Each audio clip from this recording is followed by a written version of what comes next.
শায়খ আহমদুল্লাহ হুজুর অনেক গুরুত্বপূর্ণ কথা বলছেন, সবাই একটু শুনেন।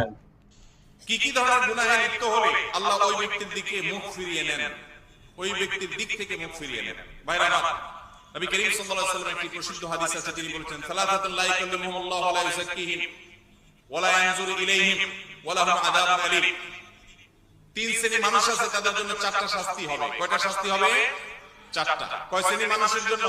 তিন শ্রেণীর মানুষের জন্য। নাম্বার 1, শাইখুন জানি, যে ব্যক্তি বয়স্ক হয়ে ব্যভিচারে লিপ্ত হয়েছে, এই ব্যক্তির সাথে আল্লাহ কিয়ামতের দিন কথা বলবেন না, আল্লাহ তাকে পবিত্র করবেন না, তার দিকে চেয়ে তাকাবেন না এবং তাকে কঠোর শাস্তি দিবেন যে সে প্রাপ্তবয়স্ক, বিবাহিত, বৃদ্ধ, এরপরও সে জিনায় কেন লিপ্ত হলো।